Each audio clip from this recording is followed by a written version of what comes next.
विद्रानी से कहा देवी गोविंद पधारने वाले हैं। अरे कदली के खंभे सजाओ, केले के खंभे सजाओ, गोबर का चौका लगाओ, अरे आने ही वाले हो। इधर मेरे विदुर जी महाराज तो बाजार में सारी व्यवस्थाएं करने के लिए गए, सारी सामग्री लेने के लिए गए। विद्रानी तो अपने कुटिया में स्नान कर रही है और मेरे गोविंद जैसे ही सभा से उतरे सीधे विदुर जी की कुटिया में पधारे। विदुर जी की कुटिया में पधारे बोले थोड़ी शांति व्यवस्था बनाई हुई, थोड़ा सा समय है, थोड़ा शांति बनाइए। जब तक तुम शांत नहीं रहोगे, जब तक मेरे भी मन में मैं भूल जाता हूँ फिर कथाओं को। जब तुम्हारी तरफ देखने लग जाता है कोई चेक कर रहा है, कोई चेक कर रहा है, क्योंकि जब तक श्रोता इंटरेस्ट नहीं लेता वक्ता को आनंद नहीं आता। पता क्या है? बोले बाल कृष्ण लाल की जय हो।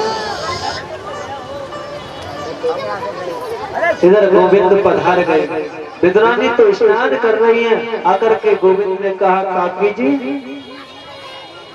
विद्रानी बोली अरे मेरे गोविंद आ गए, मेरे गोपाल आ गए,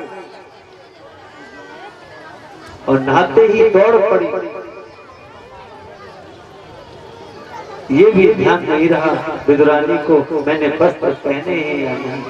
इतनी बेहवल हो गई गोविंद के प्रेम में कि मेरे गोपाल जी पधारे, मेरे गोविंद पधारे।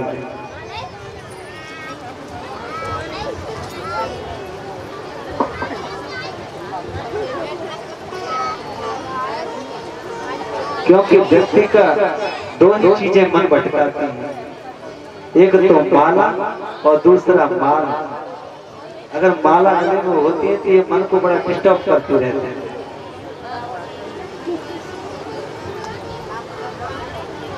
बोले बाल कृष्ण लाल की जय हो। अब विद्रानी को ये भी ध्यान नहीं रहा कि मुझे वस्त्र बदलने चाहिए या नहीं। वो तो दौड़ पड़ी, अरे मेरे गोपाल आए हैं, मेरे गोविंद आए हैं। मेरे गोविंद ने अपनी काली कमली को फेंक दिया, उसी को ओढ़ लिया माता विद्रानी। और विद्रानी की पास में आकर के मेरे गोविंद ने कहा काकी जी बड़ी जोर की धूप लगी। अब तो विद्रानी का मन रूपी मयूर नाचने लगा, आनंद की हिलोरें उठने लगी। क्या करूं, मेरी कुटिया में तो कुछ है भी नहीं। अरे आपके काका जी बाजार गए हैं, बहुत सुंदर व्यंजन बनाऊंगी आप देखना, बहुत सुंदर सुंदर आपके लिए पकवान बनाऊंगी। क्या करूं क्या ना करूं, दौड़ी दौड़ी गई। एक टोकरी में केले के फल रखे हैं, अंदर आ जाओ, भीतर आ जाओ गोपाल। जैसे कुटिया में पधारे मेरे गोविंद। अब देखती हैं लकड़ी का पाटा कभी यहाँ बिछाया, बोले ये भी जगह ठीक नहीं है, आप यहाँ बैठो। ये भी ठीक नहीं है, आप यहाँ आओ। ये भी ठीक नहीं है, पूरे घर में घुमाती हुई फिर रही है। क्योंकि कहते हैं ना सबसे ऊंची प्रेम सगाई दुर्योधन की मेवा त्यागी, दुर्योधन की मेवा त्यागी, साग विदुर घर खाई हो, साग विदुर घर खाई। सबसे ऊंची प्रेम सगाई, सबसे ऊंची प्रेम सगाई, सबसे ऊंची प्रेम सगाई, प्रेम सगाई।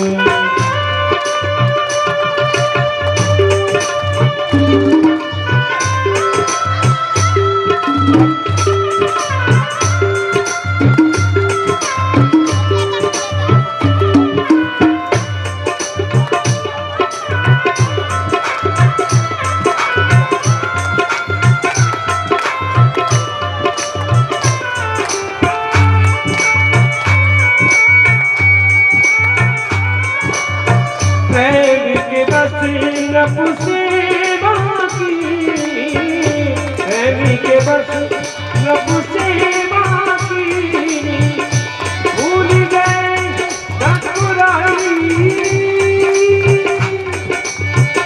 आप बने हरनाई, राजसुयाग युधिष्ठिर कीनो, राजसुयाग युधिष्ठिर कीनो, तामे झूठी उठाई, ओ तामे झूठी उठाई, ससुर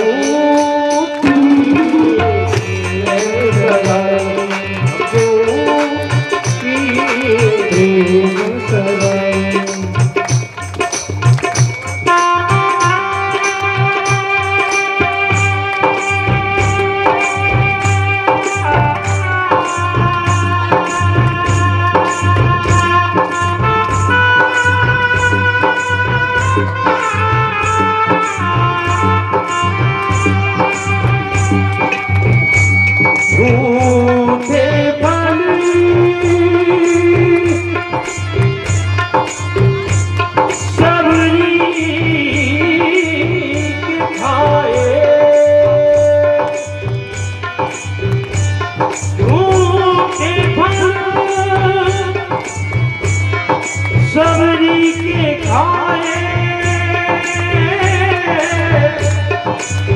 बहु विधि स्वाद बताई,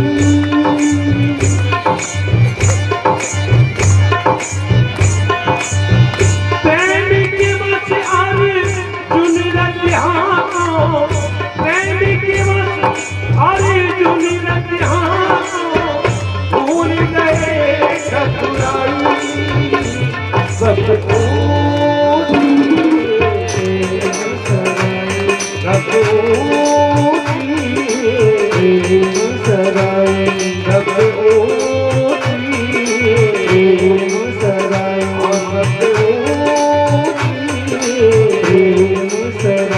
क्योंकि ऐसी प्रीत बड़ी वृंदावन, ऐसी प्रीत बड़ी, ऐसी प्रीत बड़ी वृंदावन, ऐसी प्रीत बड़ी वृंदावन, गोपियाँ नाची नचाई,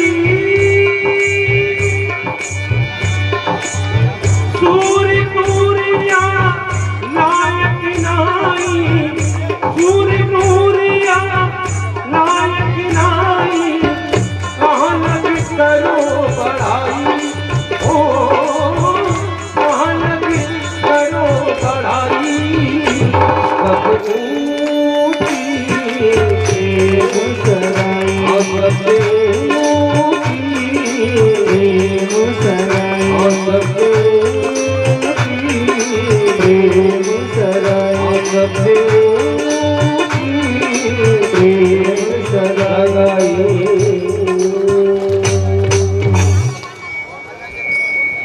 बोले गोविंद भगवान की जय हो। विद्रानी पूरे आंगन में घुमा रही है, ये जगह ठीक नहीं है, आप यहाँ बैठो गोपाल, कोई जगह ये ठीक भी लगी तो पाठा भी उल्टा बिछा दिया, और मेरे गोविंद भी प्रेम में बेहवल हो गए, वो भी ये भी नहीं देखा उल्टा का सीधा, वो तो बैठ गए, इतने प्रेम में बेहवल है कि माता विदुरानी भगवान को केले के छिलके खिलाने लगे। केले को छीलते हैं, केला अंदर का उसका गूदा है ना, वो एक तरफ फेंक देती है, छिलका पत्तल पर डाल देती हैं, और मेरे गोविंद भी भूल गए, उन्हें भी ये भान नहीं है कि मैं छिलके पा रहा हूँ या फल पा रहा हूँ।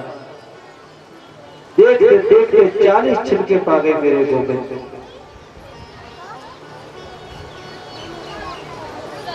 बाहर से विदुर जी महाराज एक पात्र में लड्डू है, एक में दही है, एक में दूध है, एक में माखन है, एक में मिश्री है, इस सारी सामग्री लेकर के लौटे, नाचते आ रहे हैं, आनंद मनाते हुए आ रहे हैं गुरु जी महाराज। आज मेरे गोपाल जी प्रसाद का है, आए सुनती हो?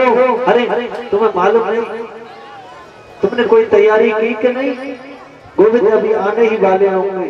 विदुरानी तो दौड़कर विदुरानी ने दरवाजा खोला। तुम्हें मालूम नहीं, विदुर जी तो नाच रहे हैं। देवी गोपाल जी आते होंगे, सारी व्यवस्था बड़ी ठीक से कर आते होंगे। उन्हें तो आए हुए 1 घंटा हो गया। बोलो जय श्री कृष्ण। आ गए? बोले हाँ। अंदर जाकर के देखा तो गोपाल जी तो छिलका खा रहे हैं। बोलो जय श्री कृष्ण।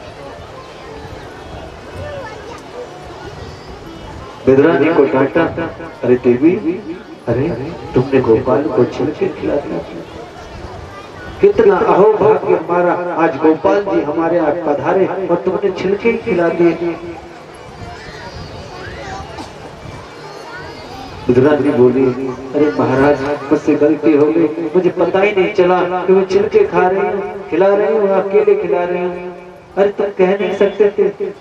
मेरे गोपाल जी बोले, काकी जी ये मुझे बहाने नहीं था कि मैं छिलके खा रहा हूँ या केले खा रहा हूँ, पर जो भी खिलाया मीठा मीठा कह करके मेरे गोविंद ने 40 छिलके पा दिए। क्योंकि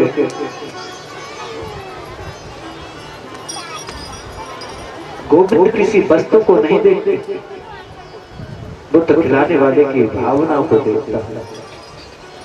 क्योंकि पात्रम पुष्पम फलम तोयम यो मे भक्त्या प्रयच्छति तदहं भक्ति पैरत मसनां प्रियतात्मना। अगर आपके पास तुलसी पत्र भी नहीं है तो मेरे गोविंद कहते हैं जो भी पत्र आप पर उपलब्ध हो उसी को मुझे चढ़ा दो, मैं उसी को स्वीकार कर लूं। क्योंकि प्रेम में कोई नियम नहीं होता, वो तो भाव का भूखा है, किसी वस्तु का भूखा नहीं है। क्योंकि कहते हैं ना, भाव का भूखा हूं मैं, बस भाव ही एक सार है।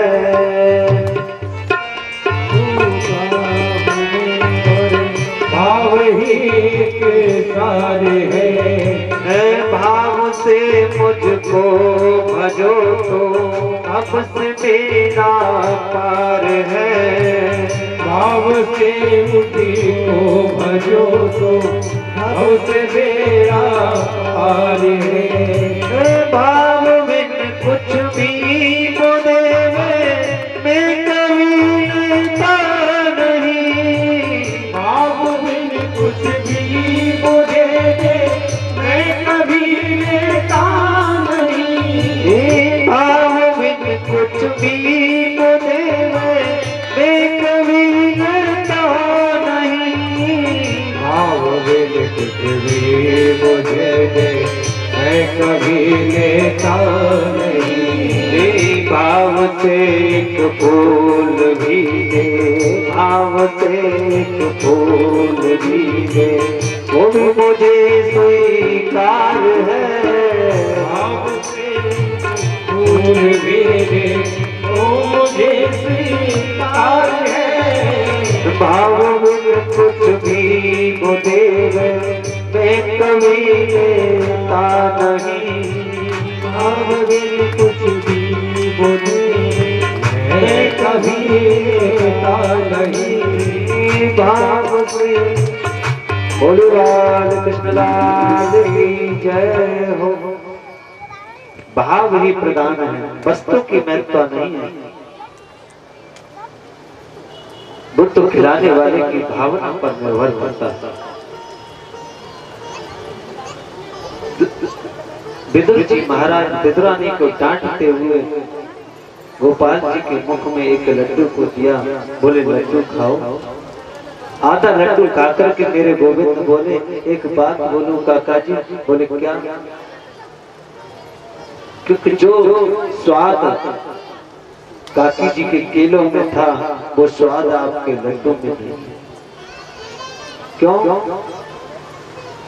क्योंकि आप तो केवल औपचारिकता निभा रहे हैं, लेकिन विद्रानी के काकी जी को तो ये भी ध्यान नहीं था कि मैं छिलके खिला रही हूँ या केले खिला रही हूँ।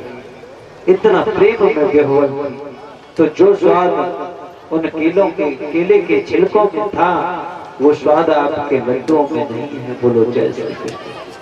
मेरे गोविंद तो प्रेम के वश है।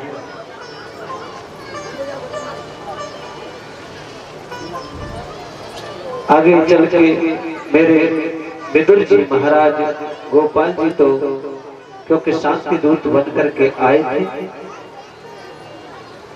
अब तो युद्ध अति संभावी हो गया। तो दुर्योधन की मेवा त्यागी, साग विदुर घर खायो। मेरे गोविंद ने विदुर जी के केले के छिलके स्वीकार किए और द्वारका को चले गए। अब तो युद्ध अति संभावी हो गया। कौरव पांडवों के मध्य में युद्ध हुआ। अंत में कौरव पांडवों को विजय श्री प्राप्त हुई। जब मेरे गोपाल गोविंद उद्धव जी को उपदेश, अंतिम उपदेश देकर के स्वधाम गमन किया, तो विदुर जी महाराज समस्त तीर्थों का सेवन करके जब गोविंद के प्रेम में बेहवल वृंदावन यमुना के तट पर उद्धव जी से भेंट हो गई। बोलो जय श्री कृष्ण।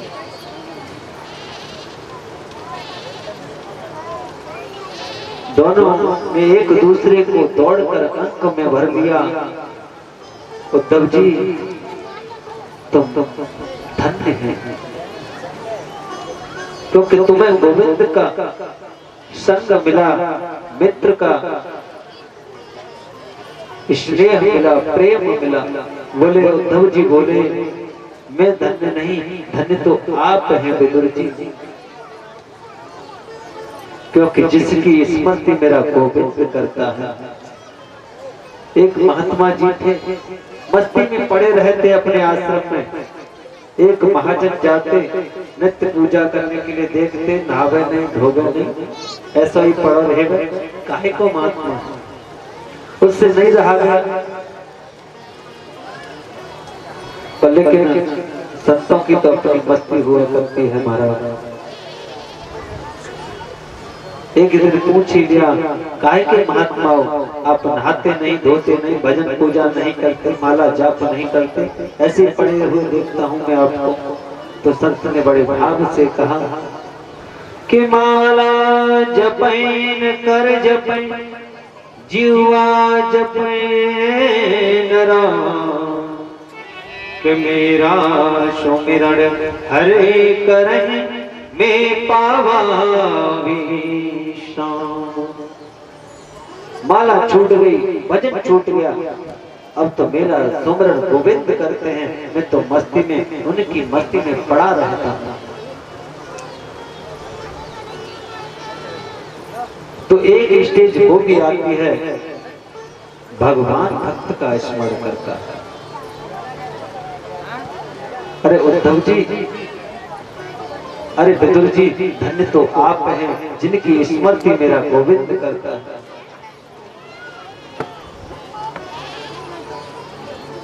विदुर जी ने कहा तुम मुझे गोविंद की लीलाओं का श्रवण पान कराओ। तो उद्धव जी ने बाल चरित्र से लेकर स्वधाम गमन तक की सारी लीलाओं का श्रवण पान कराया। बहुत सुंदर भाव व्यक्त किया कि अनमर्त लीलो पे कम संयोग माया बलम दर्शयतां गृहीत कि भीष्मापनम स्वस्य च सौमगर्धे परम पदम भूषण भूषणं।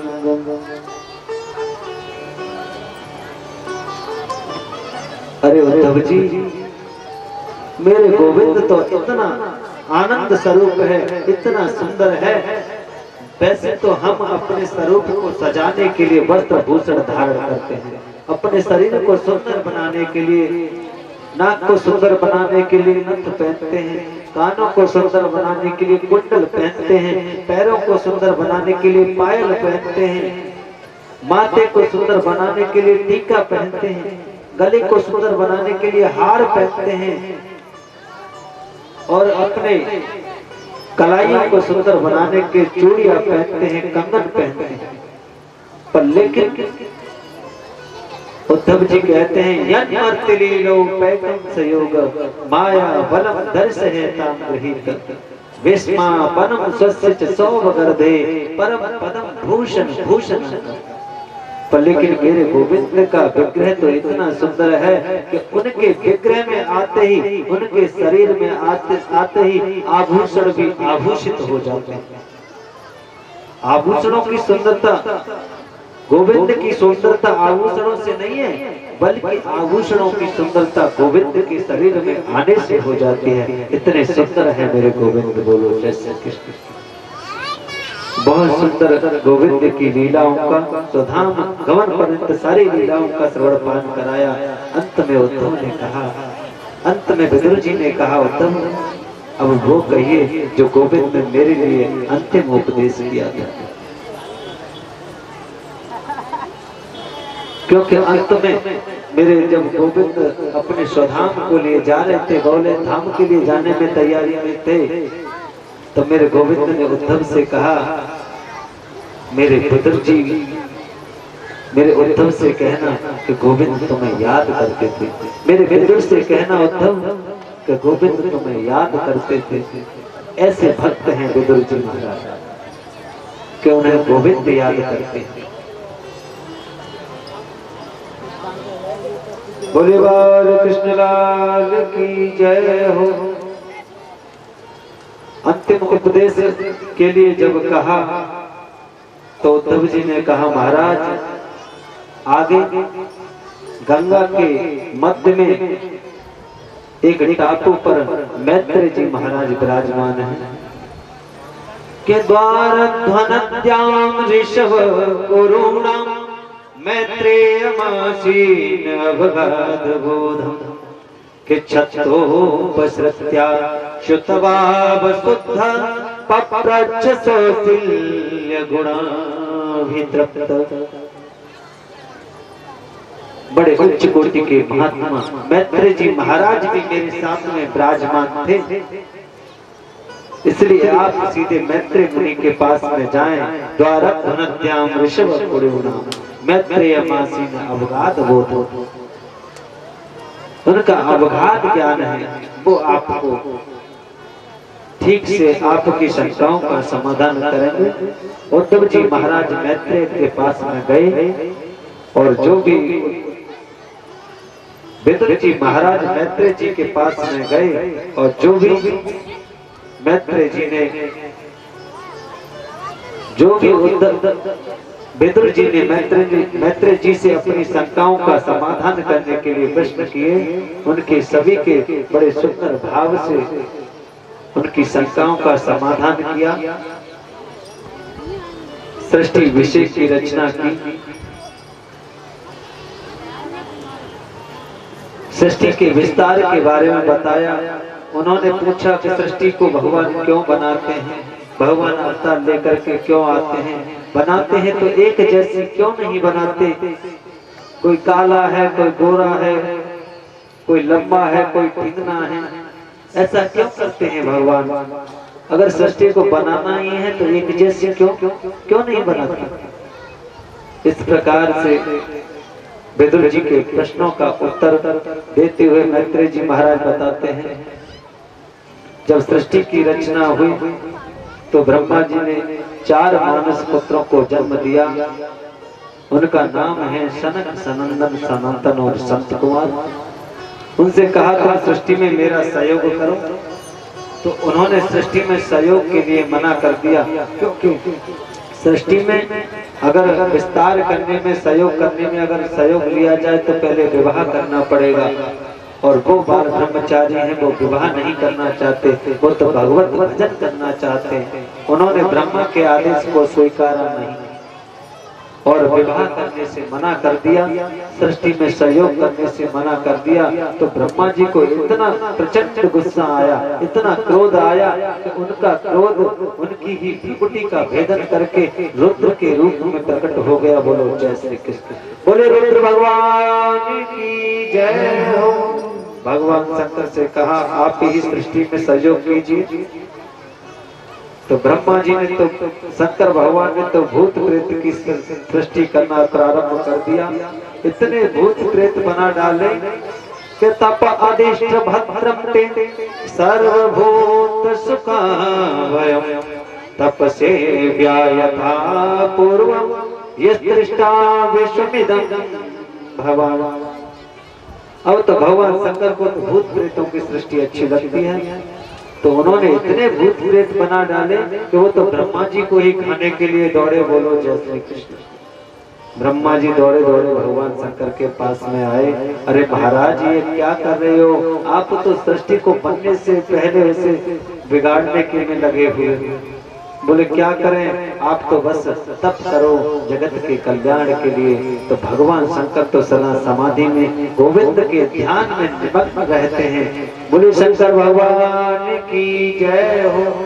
अब की बार ब्रह्मा जी ने 10 पुत्रों को जन्म दिया कि मारीचिरत्रंगऋषु पुलस्त पुलह क्रतु भृगु वशिष्ठ दक्षस्त दसमास्त्र नारद। 10वें नारद जी महाराज हैं। 9 पुत्रों को जन्म दिया, 10 पुत्रों को जन्म देने के बाद अपनी वाणी से सरस्वती, अपनी छाया से करदम जी, अपने वाम भाग से माता शत्रुपा और दाएं भाग से मनु महाराज को प्रकट किया। बोलो जय श्री कृष्ण। ये ब्रह्मा जी की संकल्प सृष्टि है। और मनु महाराज से कहा तुम मेरा सृष्टि में सहयोग करो।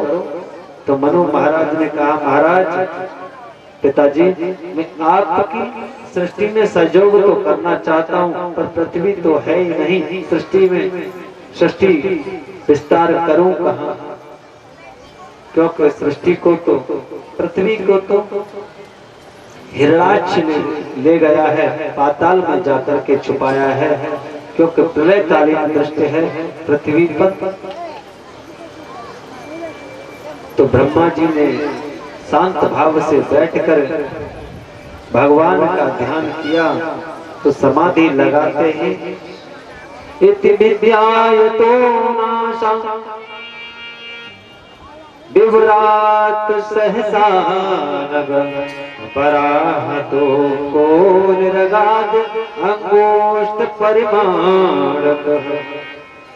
एक अंगूठे के समान उनके नासा छिद्र से बराह बालक निकला, एक सूकर बालक निकला और देखते देखते वो तो विशाल रूप में परिवर्तित हो गया और छलांग लगा दी, जाकर को हिरण्यकश्यप को मारकर पृथ्वी को लाकर के स्थापित कर दिया।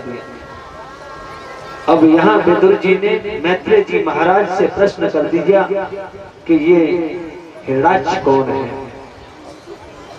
तो मैत्रेय जी महाराज बताते हैं कश्यप जी महाराज की 13 पत्नियां हैं, दिति, अदिति, धनु, काष्ठा, इला, सुरसा, विद्या, कद्रु आदि।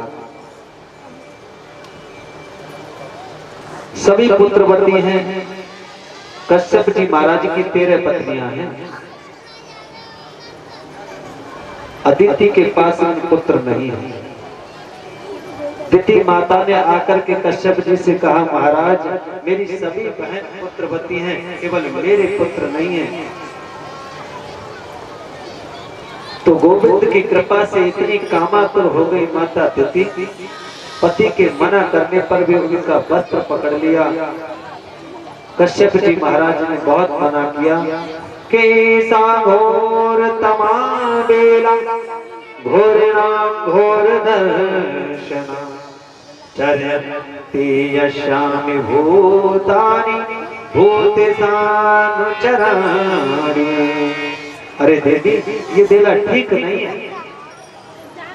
ऐसा घोर तमा बेला। देवी ये बेला ठीक नहीं है, ये संध्या का समय है। चरयति यस्यानि भूतानि भूतेषानुचराणि है। इस समय भूतेश्वर भगवान अपने भूत प्रेतों के साथ आकाश मार्ग से विचरण करते हैं। इस समय ये ठीक नहीं है, थोड़ा समय बीतने दो, मैं तुम्हारी इच्छा पूर्ण करूंगा। लेकिन माता अदिति भगवान की प्रेरणा से इतनी निर्लज्ज हो गई तो भगवान महाराज कश्यप का वस्त्र पकड़ लिया। माता अदिति की इच्छा को पूर्ण किया कश्यप जी महाराज ने। लेकिन शास्त्र आज्ञा है कि संध्या के समय 4 चीजें नहीं करनी चाहिए कि चत्वार खल कर्माणि संध्या काले विभरेत आहार में तो नित्या स्वाध्याय चतुर्कर। शाम के समय में 4 कार्य नहीं करना चाहिए। कौन कौन से? कि आहार में तुन आहार जायते व्याधि मैं तुम्हें दुष्ट संगता निद्रा सते लक्ष्मी स्वाध्याय विस्मरणम। संध्या काल के समय 4 चीजें नहीं करनी चाहिए। बोले कौन कौन सी?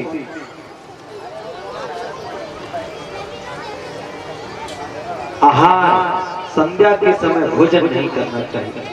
संध्या कहा गया है जब सूर्य अस्त हो जाए और उजाला सा होता है ना, सूर्य अस्त के बाद उसे संध्या कहा गया है। उस संध्या के समय व्यक्ति को भोजन नहीं करना चाहिए। क्यों? आहार जायते व्याधि। अगर संध्या के समय हम भोजन करेंगे तो हमारा शरीर रोगी हो जाता है, रोग आने लगते हैं।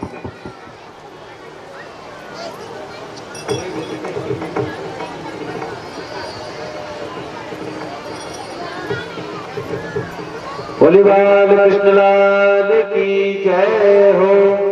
तो 1 मिनट थोड़ा सा विराम लेंगे। आप सभी लोग बड़े ध्यान पूर्वक दानदाताओं का नाम प्रवर्तन करेंगे। हेलो, जय श्री कृष्ण, जय श्री राधे। अर्चनीय वंदनीय परम पूज्य व्यासी महाराज एवं ऋषक मंडल एवं मेरे परीक्षित महाराज यज्ञपति महाराज,